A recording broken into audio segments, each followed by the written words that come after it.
Hi guys, I hope you're doing well.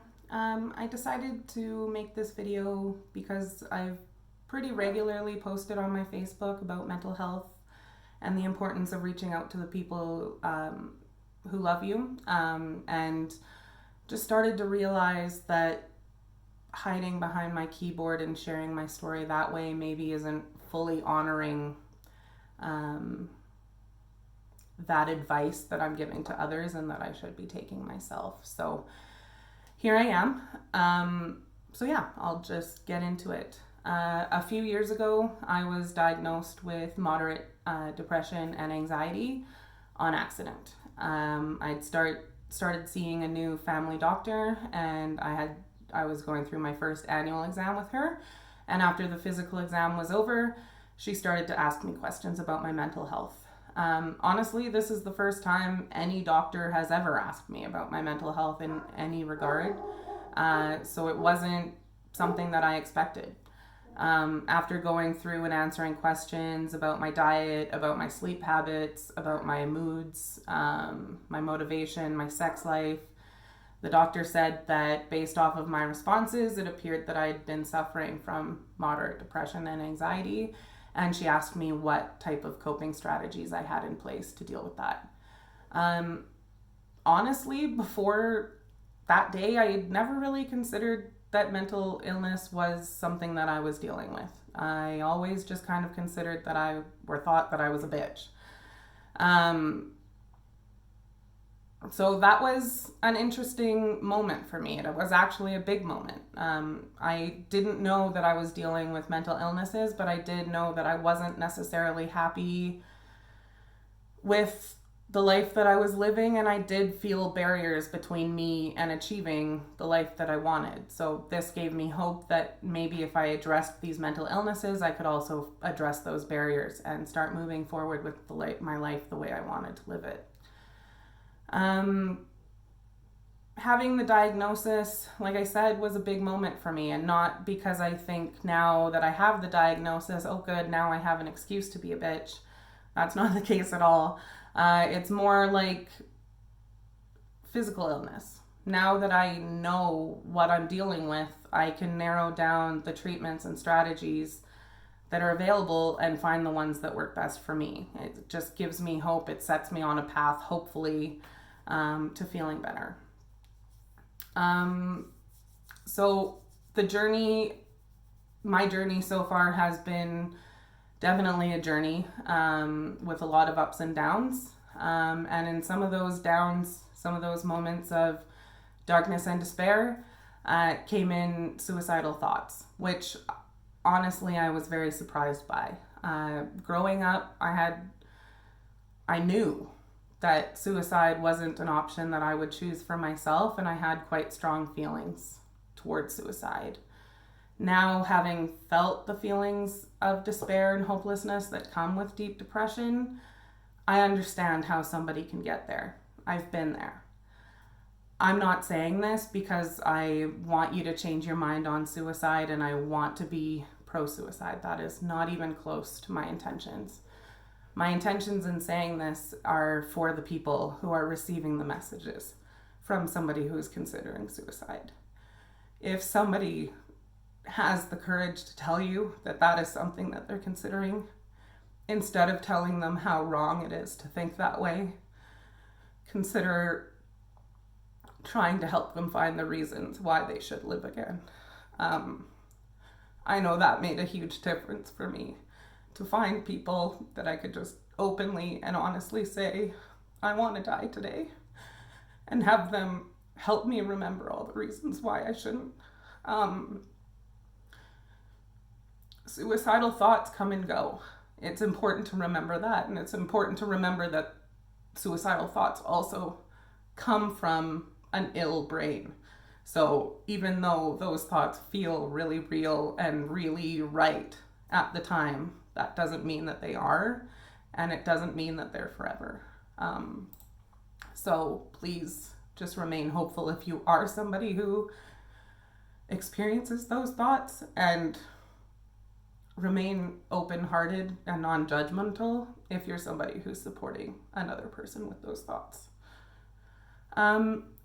along with the emotional impacts of depression and anxiety, I have also experienced physical and cognitive impacts. So I often deal with pain in my hands, arms, and elbows, tendonitis type pain. I haven't had a doctor tell me that that is related to the depression, and maybe it's not, but I didn't have these issues before I had depression, so it's hard for me not to associate the two. Along with that physical pain, I also have cognitive issues around memory, decision making, and attention and focus. Sometimes I can really focus and really drill down and get something done, and sometimes I focus on 10 different things very poorly and achieve very little. And I'm still working on finding a way to manage that best.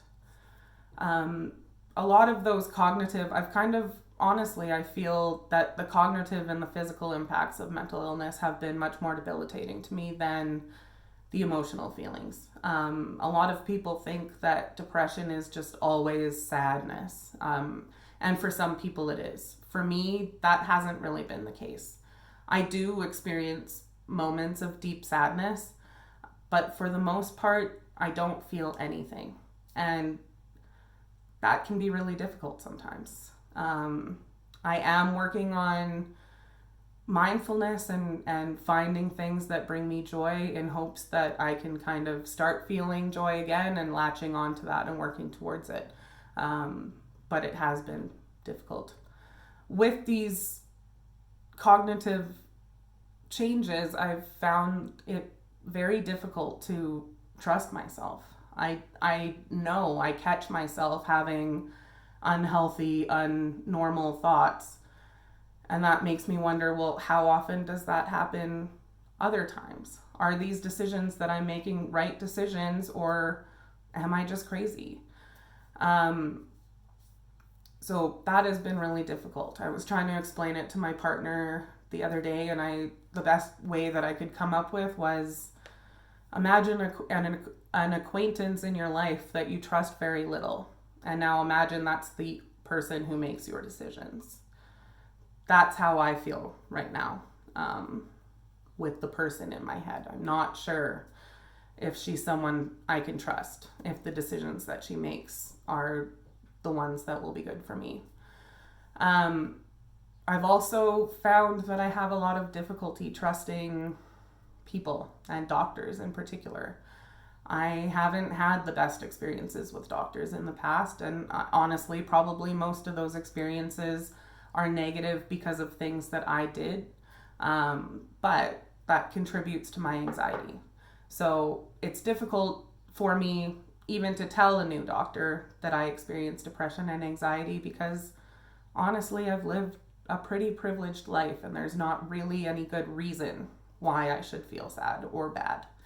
And so I fear that I'll go in and I'll say I have this big problem and they'll be like, yeah, okay, get over yourself, you hypochondriac.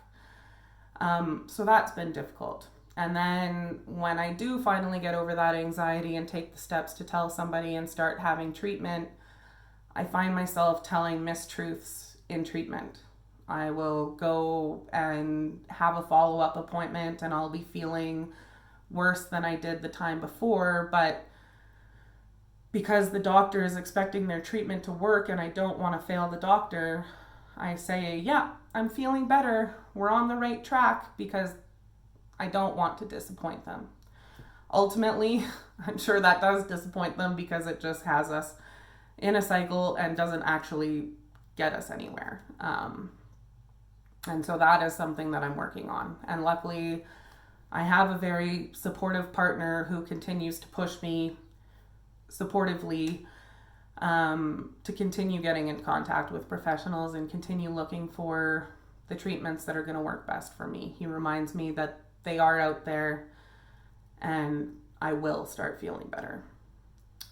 So now to the feeling better part. I want to start by saying that everybody's mental health is different and everybody's mental illness is different. And so strategies that work for me aren't necessarily going to work for you and vice versa. With that being said, the more that we talk about how we struggle and how we cope with those struggles, the more likely someone else is going to be to stumble upon something that will work for them. So the first thing I would say is talk to your doctor.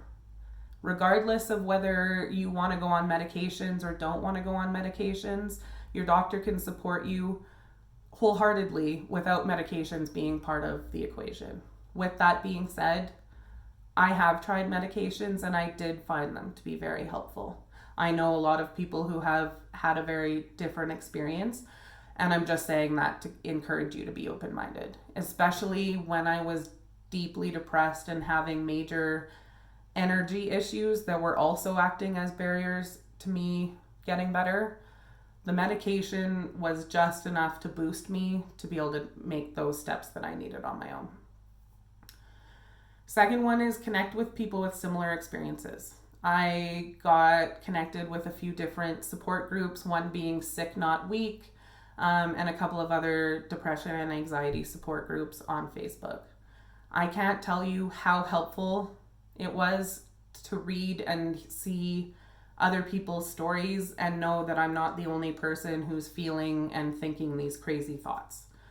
It made a huge difference. And again, the people experiencing mental illness on those sites are at different stages of their journey. And so you may be able to help some and you may be able to learn from some. I have had a great amount of success in just feeling better in those interactions. My third suggestion would be tell the people around you how you're feeling. Be honest about how you're feeling. And not everybody, but those safe people, those people who you can go to, who you know aren't going to judge you and aren't going to, look down upon you for having these thoughts, but instead are going to sit and listen and support you. That has been a huge thing for me. I'm so fortunate to have friends in my life and work colleagues in my life that are incredibly supportive, that I feel so comfortable with that I could just go up to them and ask for a private conversation whenever. And finally, I would say diet and exercise. And I would also say that exercise, I know, especially if you're experiencing like the energy drain that can come from depression and other mental illnesses, that exercise is the most difficult thing to get started. But I also know that it can be the most effective for addressing your depression and anxiety. A lot of the time, depression and anxiety or other mental illnesses are chemical issues or have chemical components to them. And exercise and eating properly can also positively affect those chemical components. I rejoined Weight Watchers in January after regaining a lot of weight. And again, now that I've developed a little bit more of an awareness, I can really see the difference in especially my anxiety between days when I'm doing well and staying on plan and days where I decide to cheat and eat junk food. It's actually a very noticeable difference for me now, waking up and feeling just anxious about things and then noticing, oh, I also don't feel good. I probably made some poor decisions yesterday. Anyway, this video is getting really long and I didn't want to take up your whole night. But yeah, I just wanted to get that out there, share my feelings for real. I will say I am feeling okay. I am feeling safe right now. So please don't take this as a cry for help. I just more wanted to send the message that if you're ever in the deep, dark hole of depression and you don't want to be there alone, let me know. Give me a call. I'll come and sit down there with you. And when you're ready, we'll climb out together.